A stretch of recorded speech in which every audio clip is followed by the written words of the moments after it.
नमस्कार दोस्तों, एक बार फिर स्वागत करता हूं आप सबका आपके अपने YouTube चैनल पे।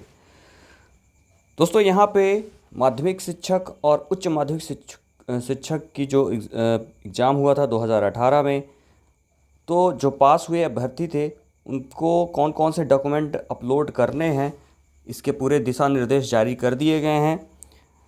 तो देखिए यहाँ पे पहला जो पॉइंट है उसको मैं क्लियर कर देना चाहता हूँ। यहाँ पे पहला जो पॉइंट दिशा निर्देश में जारी किया गया है वो है अनारक्षित प्रवर्ग के ऐसे अभ्यर्थी जो आर्थिक रूप से कमज़ोर प्रवर्ग में आते हैं, जिन्होंने पात्रता परीक्षा में 75 अथवा अधिक अंक प्राप्त किए हैं, वे स्वयं को इस वर्ग में पंजीकृत कर दस्तावेज अपलोड कर सकेंगे। ठीक है। दूसरा पॉइंट है, इसके अतिरिक्त 2018 की पात्रता परीक्षा में अर्हता अर्जित करने वाले ऐसे अभ्यर्थी जिनकी स्कूल शिक्षा विभाग में अभी तक नियुक्ति नहीं हुई है अथवा नियुक्ति उपरांत पदभार ग्रहण नहीं किया है, वे प्रोफाइल पंजीयन पर कर दस्तावेज अपलोड कर सकेंगे। मतलब इस पॉइंट का मतलब ये है कि सभी वो अभ्यर्थी जिन्होंने पात्रता परीक्षा 2018 की पात्रता परीक्षा पास की है, क्वालिफाइड हैं, वे सभी जो है अपना प्रोफाइल पंजीयन कर दस्तावेज अपलोड कर सकेंगे। यानी कि सभी क्वालिफाइड अभ्यर्थियों से दस्तावेज अपलोड कराए जा रहे हैं। तीसरा पॉइंट है, मध्य प्रदेश राज्य स्कूल शिक्षा सेवा शर्तों एवं भर्ती नियम 2018, इस नियम में समय समय पर किए गए संशोधनों के अनुसरण में प्रवर्गवार उच्च माध्यमिक शिक्षकों के रिक्त पदों की पूर्ति के लिए विस्तृत विवरण MP ऑनलाइन पर उपलब्ध है। ठीक है, MP ऑनलाइन की साइट पर उपलब्ध है।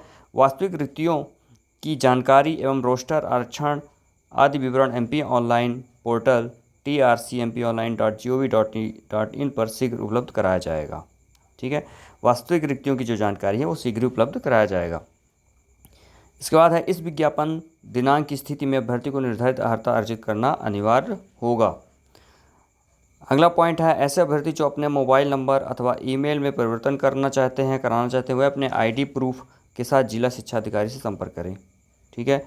अगला है, अपलोड किए जाने वाले दस्तावेज की सूची सलाइन। अब कौन कौन से डॉक्यूमेंट अपलोड करने हैं उसकी भी सूची बनाई गई है। अब देखिए यहाँ पे कुछ 3 नोट दिए गए हैं, दिशा निर्देश जारी किए गए हैं, इनको भी आप समझ लीजिए।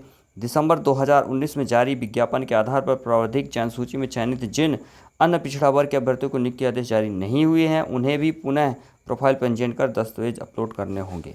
ठीक है।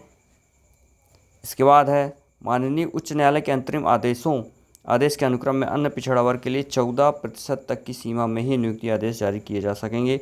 शेष 13% पदों के संदर्भ में माननीय उच्च न्यायालय के अंतिम निर्णय के अधीन कार्रवाई की जा सकेगी। यानी कि जो आरक्षण दिया जा रहा है वो 14% आरक्षण दिया जा रहा है, बाकी 13% जो आरक्षण है वो उच्च न्यायालय के अंतिम निर्णय के अधीन रहेगा। अगला नोट है, जनजातीय कार्य विभाग द्वारा रिक्तियों की संख्या विभाग को सूचित करने की स्थिति में जनजातीय कार्य विभाग में के रिक्त पदों को भी काउंसलिंग में सम्मिलित किया जा सकेगा। ठीक है। इसके बाद यहाँ पे देख लेते हैं कौन कौन से डॉक्यूमेंट अपलोड किए जाने हैं, उसका पूरा विवरण दिया गया है। दस्तावेजों का विवरण, अभ्यर्थी द्वारा अपलोड किए जाने वाले दस्तावेज। उच्च माध्यमिक शिक्षक पद हेतु देखिए यहाँ पे डेट ऑफ बर्थ के लिए 10वीं और 12वीं की अंकसूची आपको अपलोड करनी होगी। दूसरा है, स्नातक उपाधि की 3 वर्ष, ठीक है, प्रत्येक सेमेस्टर की अंकसूची अपलोड करनी होगी। अगला है, स्नातकोत्तर यानी कि आप मास्टर डिग्री है तो 2 वर्ष प्रत्येक सेमेस्टर की अंकसूची अपलोड करनी होगी।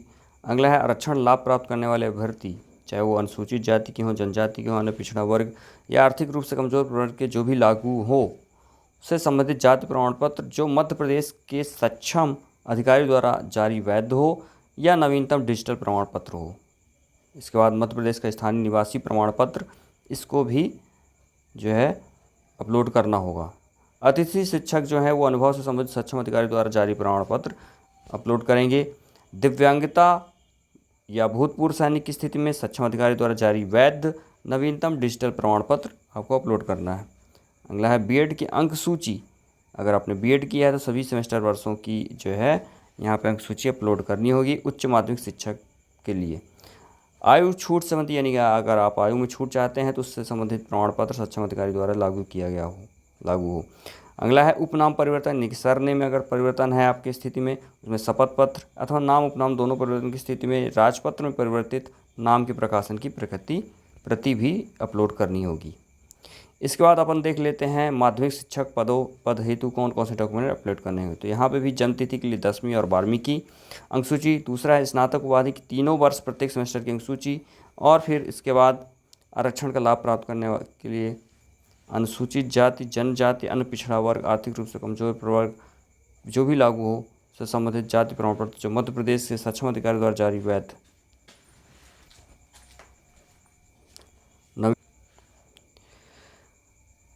अगला है मध्य प्रदेश का स्थानीय निवासी प्रमाण पत्र हो, अतिथि शिक्षक अनुभव से संबंधित सक्षम अधिकारी द्वारा जारी प्रमाण पत्र हो, और दिव्यांगता भूतपूर्व सैनिक की स्थिति में सक्षम अधिकारी द्वारा जारी वैध नवीनतम डिजिटल प्रमाण पत्र। उसके बाद बीएड की अंक सूची सभी सेमेस्टर वर्षों की, या डीएलएड आपने किया है तो उसकी भी अंक सूची समस्त सेमेस्टर व समस्त वर्षों की अपलोड करनी होगी। आयु छूट संबंधी प्रमाण पत्र, अगर आपको आयु में छूट चाहनी है तो उससे संबंधित प्रमाण पत्र भी आपको अपलोड करना होगा। और उपनाम परिवर्तन की स्थिति में शपथ पत्र आपको अपलोड करना होगा। तो ये थे जो डॉक्यूमेंट आपको अपलोड करने हैं।